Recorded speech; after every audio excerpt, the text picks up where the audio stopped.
Hello and welcome to food મંત્ર by Surabhi Vasa. આજે આપણે એક મસ્ત મજાની વાનગી બનાવી લઈએ. આજે મારા ઘરના મેન્યુમાં તો પાલક પનીર બનવાનું છે અને એ પણ ઢાબા સ્ટાઇલ બનવાનું છે.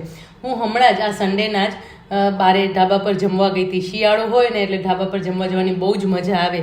અને તમને તો ખબર છે કે આપણે જમવા જઈએ એટલે ત્યાં શું જે જમીએ ને એ આપણે ઘરે બનાવવું હોય. તો બસ એ જ ઢાબા સ્ટાઇલ પાલક પનીરની સબ્જી આજે મારા ઘરે બનવાની છે અને એ જ હું તમારી સાથે પણ શેર કરવાની છું. જેના માટે મેં પાલક લીધેલી છે, સાથે આદુ અને લીલા મરચાં છે, ટમેટાં લીધેલા છે અને એની સાથે પનીર લીધેલું છે. બસ મેઇન આટલા ઇન્ગ્રેડિયન્ટ્સની જરૂર પડશે. અને ખાસ વાત એ છે કે આમાં કોઈ જ ગ્રેવીની જરૂર નથી, એટલે કે પાલકને બ્લાન્ચ કરી અને એને ક્રશ કરવાની જરૂર નથી, ટમેટાને પણ ગ્રેવી કરવાની જરૂર નથી, એ બીજી કોઈ પણ વસ્તુની ગ્રેવીની જરૂર નથી. કાજુ, મગજતરીના બી કંઈ પણ એડ કરવાની જરૂર નથી, છતાં પણ એકદમ ટેસ્ટી એવું પાલક પનીરનું શાક તૈયાર થવાનું છે. તો સૌથી પહેલાં આપણે આ આદુ અને મરચાં છે એને ક્રશ કરી લેવાના છે, અથવા તો તમે આદુ છીણીને પણ લઈ શકો છો અને મરચાં જે છે એ ઝીણા સુધારીને લઈ શકો છો. અને જે પાલક છે એને પણ એકદમ ઝીણી સુધારી લેવાની છે અને એને ધોઈને સાફ કરી લેવાની છે. હવે પાલકને મેં આ રીતે સુધારી લીધી છે, એકદમ ઝીણી સુધારી લેવાની છે અને એને સરસ રીતે ધોઈ લીધી છે. ખાસ એ યાદ રાખવાનું છે કે કોઈ પણ લીફી વેજીટેબલ એટલે કે કોઈ પણ ભાજી હોય એને પાણીમાં પલાળીને નથી રાખવાની, કારણ કે એની અંદર રહેલા જે મિનરલ્સ અને વિટામિન્સ છે એ પાણીમાં સોલ્યુબલ હોય છે, એટલે કે પાણીમાં જતા રહેતા હોય છે. એટલા માટે એને હંમેશા પાણીમાંથી નિતારી લેવાની છે. બે પાણીએ સરસ રીતે ધોઈ અને નિતારી લેવાની છે. પાલક સુધારી લીધી છે, એની સાથે સાથે ટમેટાં પણ મેં છીણી લીધા છે અને આદુ મરચાં ક્રશ કરી લીધા છે. હવે આપણે પાલક પનીર બનાવવાની શરૂઆત કરીશું. સૌથી પહેલાં આપણે ઘી એડ કરીશું એક કડાઈમાં. ઘીનો સ્વાદ બહુ જ સરસ લાગે છે પાલક પનીર જ્યારે પણ આપણે બનાવીએ, અને ખાસ કરીને ઢાબા સ્ટાઇલ બનાવો ને ત્યારે તો ઘીનો સ્વાદ બહુ જ સરસ લાગે છે. 1 ચમચી ઘી લઈશું અને એની સાથે 1 ટીસ્પૂન જેટલું તેલ ઉમેરી લઈશું.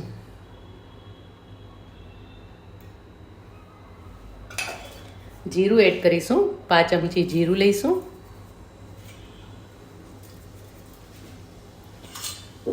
જીરું ખીલે એટલે એની અંદર હિંગ એડ કરીશું, 5 ચમચી હિંગ એડ કરી દઈશું.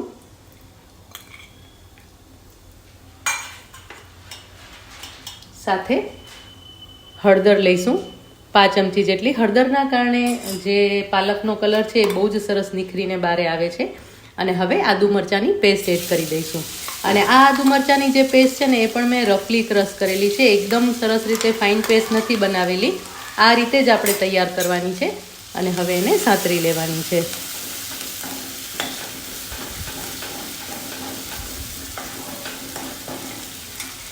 આ જ્યારે સાતરતા હોઈએ ને ત્યારે જ એની સાથે કસૂરી મેથી ઉમેરી દેવાની છે. કસૂરી મેથી મસાલામાં ઉમેરવાના કારણે એનો સ્વાદ બહુ જ સરસ આવશે અને એની સુગંધ પણ બહુ જ સરસ આવશે, અને એના કારણે જે શાક છે એનો સ્વાદ પણ એકદમ સરસ ઢાબા સ્ટાઇલ આવશે. હવે એની અંદર આપણે પાલક એડ કરી દેવાની છે. ટમેટાં પહેલાં નથી એડ કરવાના, પહેલાં પાલક એડ કરી દેવાની છે. તો હવે આપણે પાલક એડ કરી દઈએ. અત્યારે મેં લગભગ 400 ગ્રામ જેટલી પાલક લીધેલી છે અને ટમેટાં, એક મોટો ટમેટો લીધેલો છે, 1 નંગ મોટું ટમેટું લીધેલું છે, જે લગભગ વજનમાં કરો તો 100 થી 125 ગ્રામ એટલે 250 ગ્રામમાં તમને 2 કે 3 ટમેટાં આવે એ રીતના ટમેટાં લીધેલા છે. અને હવે આની અંદર આપણે મીઠું એડ કરી દઈશું.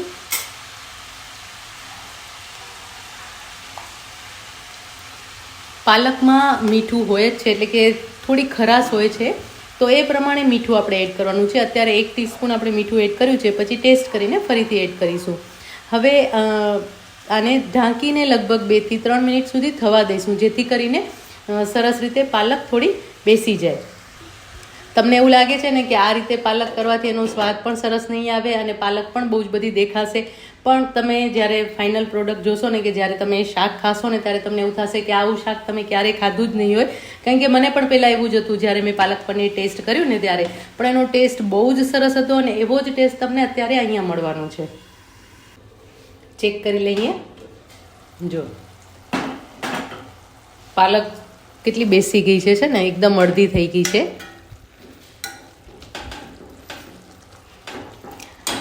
આટલી પાલક કૂક થાય ને એટલે એની અંદર આપણે જે ટમેટાં છીણીને રાખ્યા હતા એ ઉમેરી દેવાના છે અને ટમેટાને પણ હવે ચડવા દેવાના છે.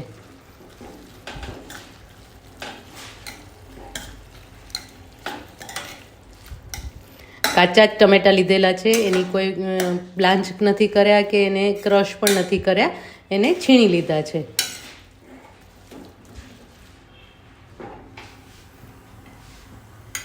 હવે આ ટમેટા અને પાલકને કૂક થવા દઈશું, જેથી કરીને એકદમ સરસ રીતે ચડી જાય. ચેક કરી લઈએ. જો પાલક સરસ ચડી ગઈ છે અને ટમેટા પણ સરસ ચડી ગયા છે.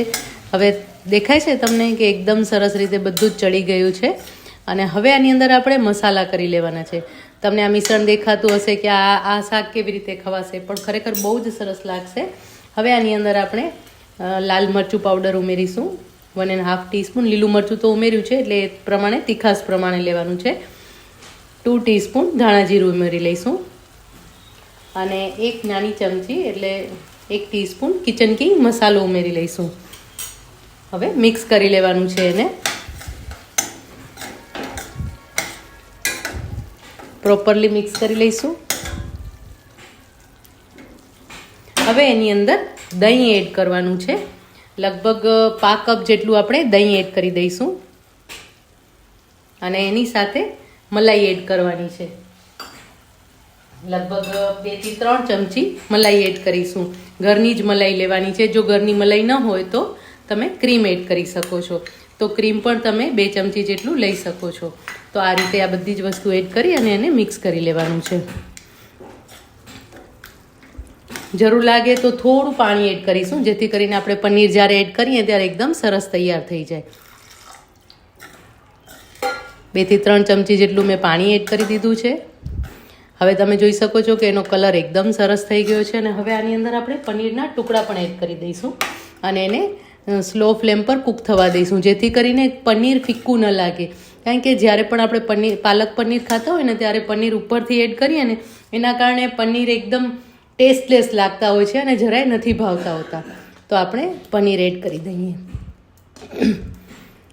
લગભગ મેં 150 ગ્રામ જેટલું પનીર લીધેલું છે. અને હવે આ જે મિશ્રણ તૈયાર થયું છે એને ઢાંકીને આપણે લગભગ 4 થી 5 મિનિટ સુધી કૂક થવા દઈશું, જેથી કરીને બધો જ મસાલો એકદમ સરસ રીતે તૈયાર થઈ જાય અને મસાલો સરસ ભળી જાય, પાલકમાં અને પનીરમાં બંનેમાં સરસ રીતે ભરી જાય. એ રીતે આપણે તૈયાર કરવાનું છે અને સ્લો ફ્લેમ પર કરીશું. ચેક કરી લઈએ. વાહ, જો ઘી સરસ છૂટું પડી ગયું છે અને સરસ રીતે કૂક થઈ ગયું છે પાલક પનીરનું શાક. એકદમ સરસ દેખાઈ રહ્યું છે અને પનીરનો કલર પણ ચેન્જ થઈ ગયો છે, એટલે કે પનીરમાં પણ અંદર સરસ રીતે મસાલો ભળી ગયો છે. હવે આની અંદર આપણે થોડું પનીર જે છે એને છીણી લઈશું. છીણેલું પનીર બહુ જ સરસ લાગે છે એટલે થોડું છીણી લઈશું આપણે. લગભગ 25 થી 30 ગ્રામ જેટલું પનીર છે જે આપણે છીણી લેવાનું છે